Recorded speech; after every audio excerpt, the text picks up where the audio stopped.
सासू माँ, राहुल, मैं ना क्लब पार्टी के लिए जा रही हूँ, ठीक है? ठीक है। तो मैं इसी ड्रेस में जा रही हूँ पार्टी के लिए।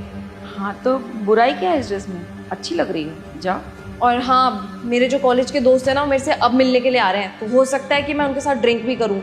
हाँ तो मुझे पता है तुम पार्टी में जा रही हो, दोस्त होंगे वहाँ पे तो ड्रिंक्स तो करोगी, ठीक है, कोई दिक्कत नहीं है। और ज़्यादा ड्रिंक कर लूँगी तो मुझे लगता नहीं कि मैं घर टाइम से पहुँच पाऊँगी, तो हो सकता है कि मैं उन्हीं के साथ रुक जाऊँ। हाँ तो ठीक है, ज़्यादा लेट हो जाए तो आने की ज़रूरत भी नहीं है, अपने दोस्त के यहाँ ही रुक जाना। ठीक है राहुल, मेरे को कुछ पैसों की ज़रूरत थी। कितने पैसे? 50,000। 50,000।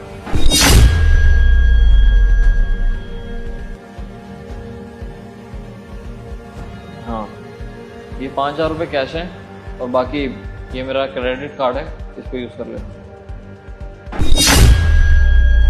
ठीक है सासू माँ, मैं आपको पहले बता देती हूँ कि इसमें से जो भी खर्च होगा ना, उसका हिसाब मैं आपको नहीं दूंगी। और राहुल, तुम भी, मैं तुम्हें भी इसका हिसाब नहीं देने वाली। हाँ बेटा, तो मैंने कब तुमसे हिसाब मांगा है, और वैसे भी मैं हिसाब मांगने वाली कौन होती हूँ।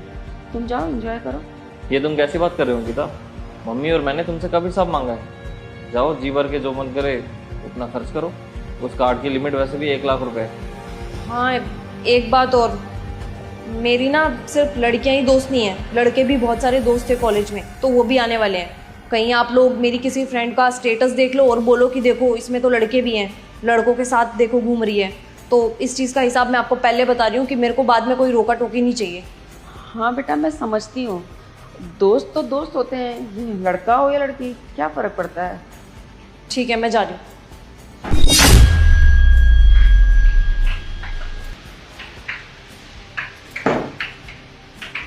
ये क्या हो गया है मम्मी जी को, राहुल को? मैंने इतना सब कुछ बोला कि मेरे को रात को क्लब पार्टी के लिए जाना है और मैं वहाँ पे ड्रिंक करूँगी, मैं इवन घर भी नहीं पहुँच पाऊँगी, ऊपर से वहाँ पे मेरे दोस्त भी होंगे, वो भी लड़के।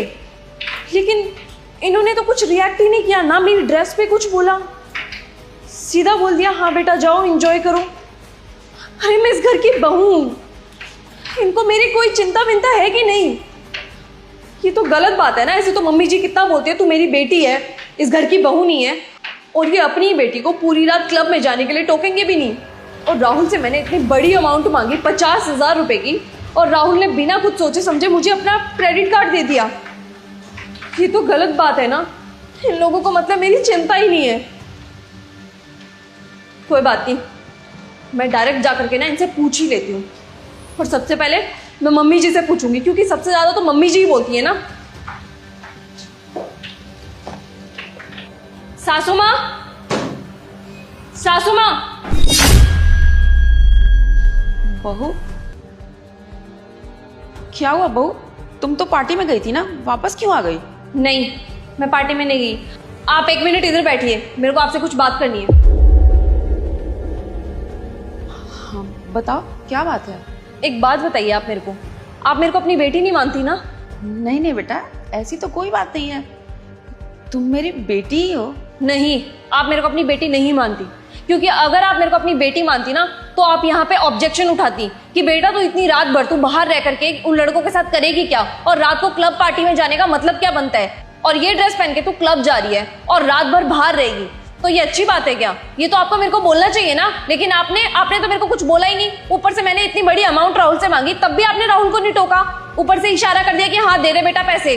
नहीं बेटा, हम तुम्हें इग्नोर नहीं कर रहे हैं, तुम्हें बाहर जाना था, दोस्तों के साथ पार्टी करनी थी और शॉर्ट ड्रेस पहनने थे, तो इसमें मैं क्या टोकती, बल्कि तुम्हें तो खुश होना चाहिए ना। मैं किसी चीज़ के लिए अब रोकती टोकती नहीं हूँ, यही तो तुम चाहती थी ना, तो बस मैंने वही किया, और ये सब जो भी किया है वो तुम्हारी खुशी के लिए किया है।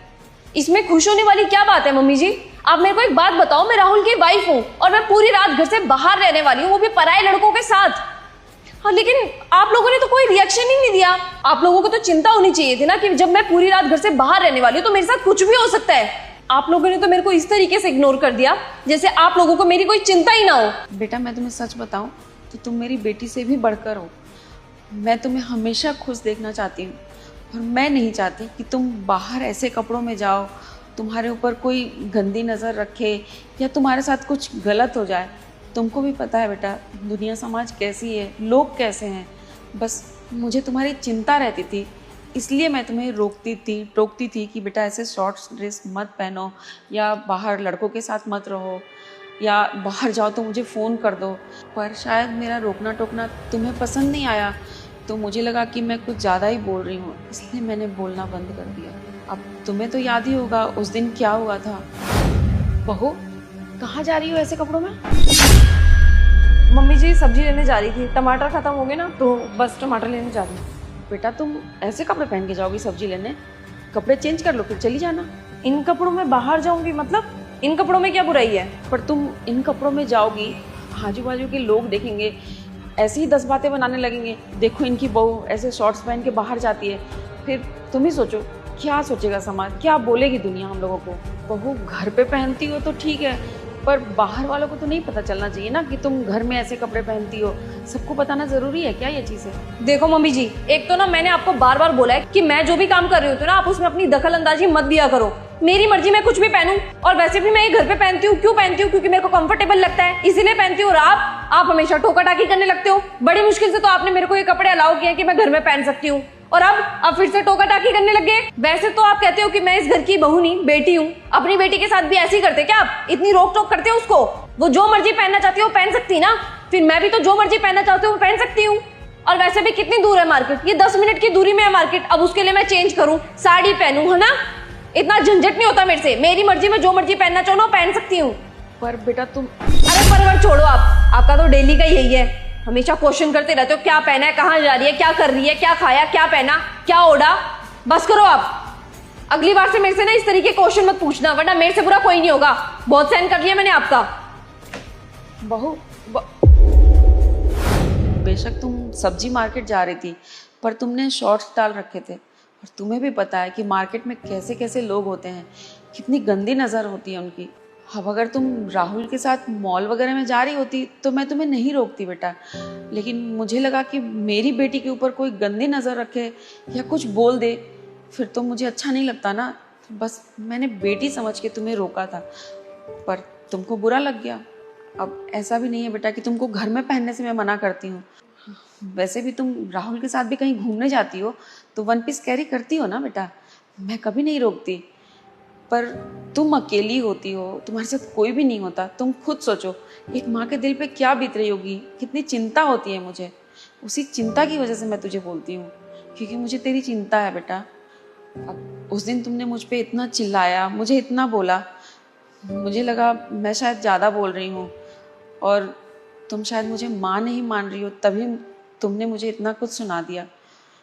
यही बात मैंने राहुल को बताई तो राहुल ने भी मुझे समझाया कि माँ तुम कुछ ज़्यादा ही बोलती हो, उसको ज़्यादा रोका टोका मत करो। फिर राहुल ने और मैंने डिसाइड किया कि तुम्हें जैसी ज़िंदगी जीनी है ना तुम जियो, आज के बाद से हम तुमको कुछ नहीं बोलेंगे। कभी ना कभी तो तुम्हें अकल आ ही जाएगी जब तुम्हें रियलाइज़ होगा। और देखो हो गया तुम्हें रियलाइज़, जो मैं तुम्हें समझाना चाहती थी शायद तुम समझ गई हो। हाँ अंकिता, मम्मी बिल्कुल सही कह रही है।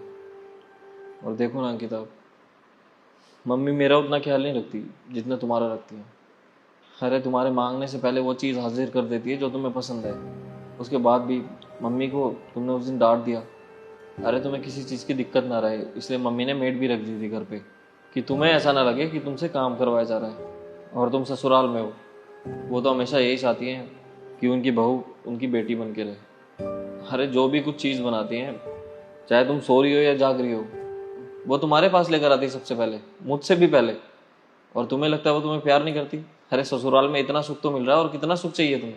हाँ मम्मी जी, उस दिन मैंने आपसे बहुत ज़्यादा बदतमीज़ी की थी। मेरे को ऐसे बदतमीज़ी नहीं करनी चाहिए थी। वैसे भी आप मेरी भलाई के लिए तो मेरे को बोल रहे थे ना। मैं काफ़ी टाइम से नोटिस कर रही थी कि अब आपने मेरे को रोकना टोकना छोड़ ही दिया है।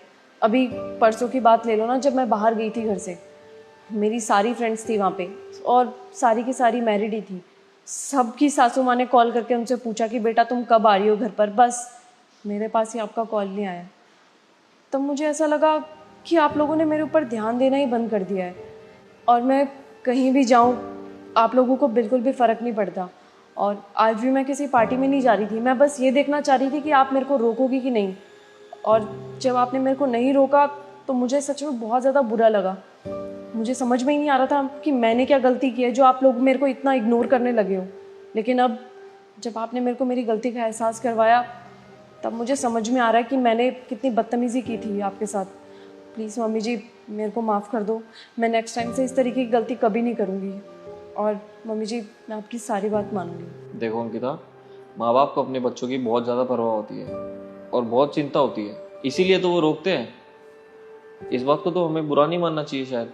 और वैसे भी अंकिता, तुम्हारी मम्मी ने भी तो तुम्हें कितनी बार रोका होगा, टोका होगा, और ये भी तो तुम्हारी माँ ही है ना, तो इनका भी तो उतना ही हक बनता है जितना तुम्हारी माँ का तुम पर बनता है। बेटा तू मेरी बेटी है, तुझे माफ़ी मांगने की ज़रूरत नहीं है। और वैसे भी अब तू तैयार हो गई है और तेरा मूड भी है बाहर जाने का, तो क्यों ना हम बाहर चल के लंच करें। हाँ मम्मी जी चलते हैं, पर उससे पहले मैं चेंज करके आती हूँ, सूट पहन के आती हूँ, वो जो आपका फेवरेट है ना ब्लैक वाला, वो पहन के आती हूँ। देखा इसको अभी भी। चल भाग यहाँ से। और आज के बाद यहाँ पे मुड़ के आने की कोई जरूरत नहीं है। साहब हमारे पैसे दे दीजिए साहब, गरीब आदमी हम। साहब सुनिए ना। ये तो मेरा भाई है जतिन, लेकिन ये इस हालत में यहाँ पे क्या कर रहा है?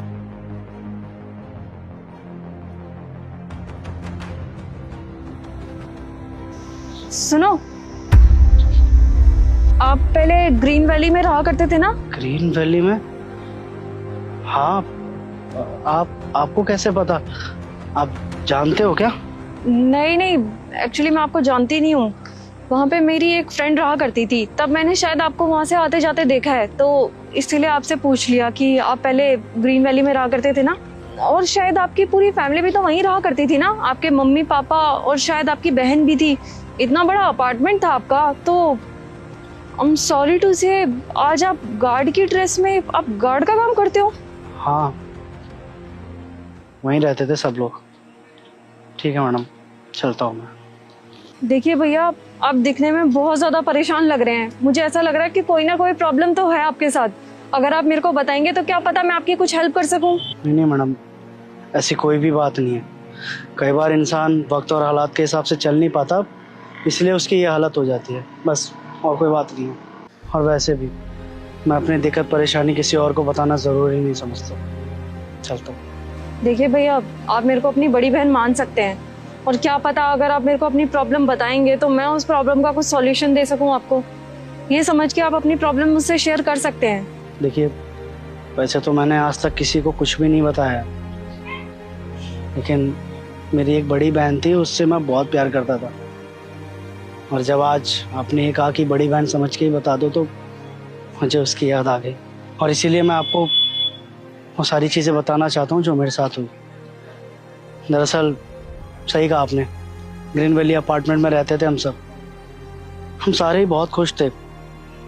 पापा और दीदी बिजनेस संभालते थे, और मुझे भी कुछ अलग बिजनेस करना था, इसीलिए मैंने उनसे बात की, कुछ नए आइडियाज़ लिए मैंने उनसे, और उसके बाद अपना काम स्टार्ट करना था। तो मैंने उनसे जब पैसे मांगे तो उनको मेरा आइडिया ही नहीं पसंद आया। बस इस चक्कर में नशे की लत ने मुझे ऐसा जकड़ा कि मैं दिन रात नशा करने लगा। घर पे भी नशा करके पड़ा रहता था, और घर वालों को लगता था कि मैं किसी गलत संगत में पड़ गया, लेकिन उन्हें नहीं पता था कि मुझे मेरा बिजनेस स्टार्ट करना था। तभी मेरे एक दोस्त ने मुझे सजेस्ट किया कि जो भी तेरा हिस्सा है दीदी और पापा के बिजनेस से, वो निकाल ले और अपना नया बिजनेस स्टार्ट कर दे। तो बस मैंने धोखे से दीदी और पापा के साइन करवा के वो सारी प्रॉपर्टी बेच दी, और तो और जो उनके हिस्से की प्रॉपर्टी थी वो तक दाव पे लगा दी मैंने, ताकि अपनी ज़िंदगी की नई शुरुआत करूं। और अपना पार्टनर उस इंसान को बनाया जिसने मुझे ये आइडिया दिया था। मुझे लगा कि सब कुछ ठीक हो जाएगा, तो जो कुछ भी मैंने उनका लिया है उनको सब वापस दे दूंगा, लेकिन ऐसा कुछ भी नहीं हुआ। बल्कि उस दोस्त ने मेरे साथ धोखाधड़ी कर दी। रातों रात उसने बहुत बड़ा फ्रॉड किया, और उस फ्रॉड का इल्ज़ाम मेरे सर पे डाल दिया, और खुद पल्ला झाड़ के यहाँ से भाग गया, और वो सारे पैसे लेकर भी। मैं बहुत मजबूर हो गया था, मुझे समझ ही नहीं आया कि मैं क्या करूं क्या नहीं करूं। घर वालों की नज़रों में भी बुरा बन गया था, और हाथ से सारी चीज़ें भी चली गई थी। फिर क्या, जैसे तैसे करके इस शहर में आ गया, क्योंकि यहाँ पे मुझे कोई पहचानता नहीं था। वहाँ पे सबको पता था कि मैंने ही कोई फ्रॉड किया है। कम से कम यहाँ पे शहर की इज्जत की तो रोटी तो खा सकता था, इसलिए इस कंपनी में गार्ड का काम कर रहा हूँ जब से। बस मैडम, यही बात है जो मैंने आज तक कभी किसी को नहीं बताई, लेकिन जब आपने बड़ी बहन होने के नाते पूछा तो बस बता दी। पर आपको एक बात सच बताऊं, अगर मेरी दीदी और मेरे पापा मुझे एक मौका देना तो मैं उनके पैरों में पड़कर उनसे माफ़ी मांगूंगा कि मैंने जो भी किया उनके साथ बहुत गलत किया, और उसी की सज़ा मुझे आज तक मिल रही है। आज तक वो सज़ा भुगत रहा हूँ मैं। अच्छा, वैसे आपको लगता क्या है कि आपके दीदी और पापा आपको माफ़ कर देंगे? देखिए, मुझे नहीं पता कि वो मुझे माफ़ करेंगे भी या नहीं, लेकिन हाँ, माफ़ी मांगने से मेरे दिल का बोझ हल्का हो जाएगा। ठीक है, फिर अगर यही बात है तो भाई माफ़ किया मैंने आपको। दीदी, दीदी, दीदी माफ कर दो दीदी, मुझसे बहुत बड़ी गलती हो गई। अरे मैं बेवकूफ गधा उल्लू का पट्टा हूँ जो मैंने आपके और पापा की बात नहीं मानी। और देखिए, आप लोगों की बातें ना मानने का नतीजा ये हुआ कि मैं आज ये काम कर रहा हूँ।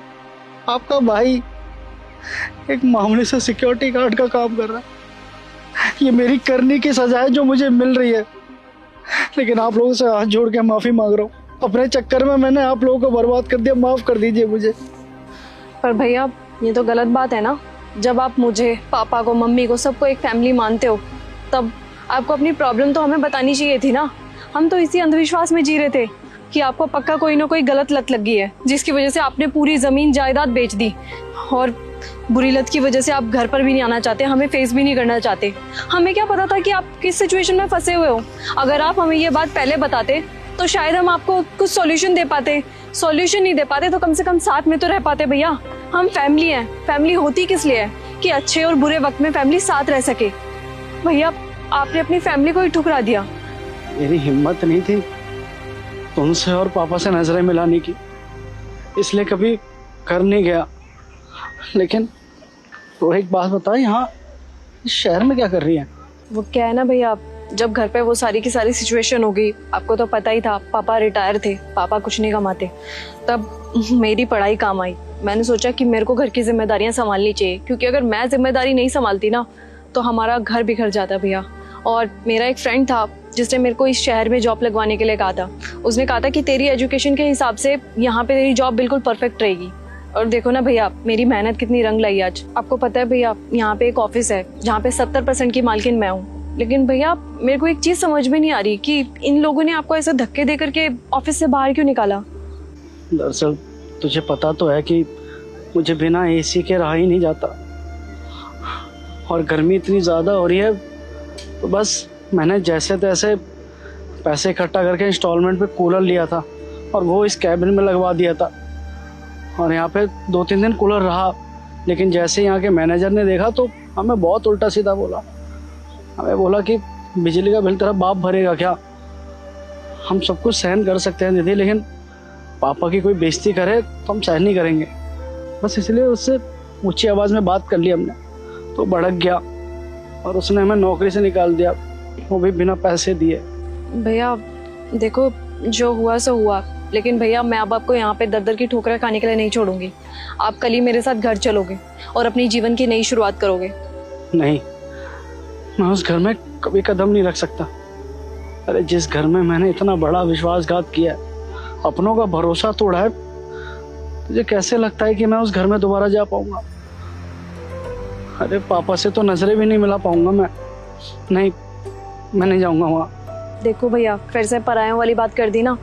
वो आपके मम्मी पापा हैं, और मम्मी पापा का काम क्या होता है? अपने बच्चों की गलती को माफ कर देना। और मेरे को पक्का पता है, जब आप ये सारी की सारी बातें पापा को बताओगे ना, तो वो आपको गले लगा लेंगे और आपको माफ भी कर देंगे। तुझे लगता है कि पापा मुझे माफ कर देंगे? हाँ भैया, क्योंकि मैंने अपनी आंखों से पापा को रोते हुए देखा है। आपकी फोटो को गले से लगा करके रोते हैं, डेली याद करते हैं आपको कि पता नहीं मेरा बेटा कैसा होगा, कहाँ होगा। वो आपको माफ कर देंगे और बहुत खुश भी होंगे आपको देख करके। आप मेरे कहने पर एक बार घर चल लीजिए भाई। भैया, मैं आपको घर ले जाने के लिए तैयार हूँ, लेकिन सिर्फ और सिर्फ एक शर्त पर, कि आप दोबारा से किसी पराई की बातों में आकर के अपना घर बर्बाद नहीं करोगे। नहीं बहन, फिर कभी ऐसा नहीं करूँगा। एक बार किसी पराये पे भरोसा करके देख लिया, लेकिन अब नहीं। अब सिर्फ अपनों की सुनूंगा। जैसे जैसा पापा और तू बोलेगे ना, वैसे ही करूँगा मैं। ठीक है भैया, चलो घर।